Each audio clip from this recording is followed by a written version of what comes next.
शांति। प्रातः मुरली बाप दादा मधुबन। मीठे बच्चे, अब नाटक पूरा होता है, घर चलना है, इसीलिए इस शरीर रूपी कपड़े को भूलते जाओ, अपने को अशरीरी आत्मा समझो। परमात्मा पिता कहते हैं, बच्चे नाटक का समय अभी पूर्ण हुआ। नाटक के पात्र में हम आने के लिए सबका अलग अलग समय होता है, लेकिन जाने का समय सबका एक ही है। इसीलिए स्वयं परमात्मा बता रहे, बच्चे अभी नाटक पूरा हुआ, तैयार हो जाओ, अशरीरी बनो, घर जाने का समय है, कह रहा है बाबा। प्रश्न है, कौन सा वंडरफुल खेल संगम पर ही चलता है, दूसरे युगों में नहीं? बाबा कहता उत्तर में, फारकती दिलाने का राम रावण से फारकती दिलाता, रावण फिर राम से फारकती दिला देता। यह बड़ा वंडरफुल खेल है।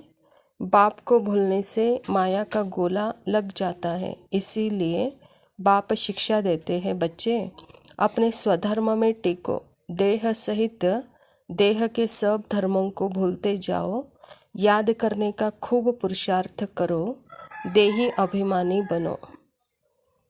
जब भगवान इस धरा पर आते हैं तो बाबा कहता, मेरे बच्चे मुझे यहाँ पे डाइवर्स दे करके रावण की तरफ चले जाते हैं, और मैं जब आता हूँ अपने बच्चों को अपने तरफ खींचता हूँ, रावण से डाइवर्स दिलवाता हूँ, कहता बाबा।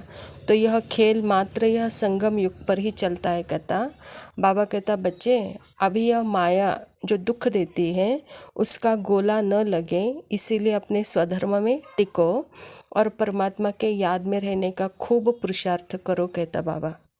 गीत है, जो पिया के साथ है उनके लिए ज्ञान की बरसात है।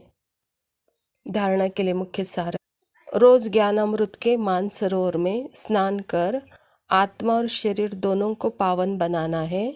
माया की मत छोड़ बाप के मत पर चलना है। परमात्मा स्वयं ज्ञान का सागर मानसरोवर है। तो बाबा कहता, बच्चे रोज आत्मा को और शरीर को पावन बनाओ, प्रत्येक अंग उसके ज्ञान से पवित्र हो जाए, देखने से आँख पवित्र हो जाए, ज्ञान की चर्चा करने से मुंह पवित्र हो जाए, ज्ञान सुनने से कान पवित्र हो जाए, तो यह अंगांग मधुर हो जाए, पावन हो जाए। उसके लिए बाबा कहता रोज ज्ञान मान सरोवर में स्नान करो, कहता बाबा। दूसरा है, यह अमूल्य संगम का समय है, इस समय श्रीमत पर चल सर्विस करनी है, सच्चा व्यास बन सच्ची गीता सुननी और सुनानी है, रूप बसंत बनना है। सारे सृष्टि में सबसे श्रेष्ठ समय यह संगम का समय। इसको संगम के समय पर इतना महत्व क्यों है?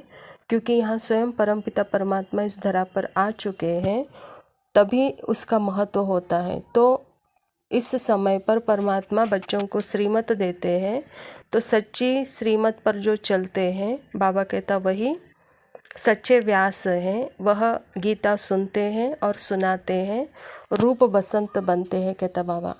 वरदान है, अनेक प्रकार की आग से बचने और सर्व को बचाने वाले सच्चे रहम दिल भव।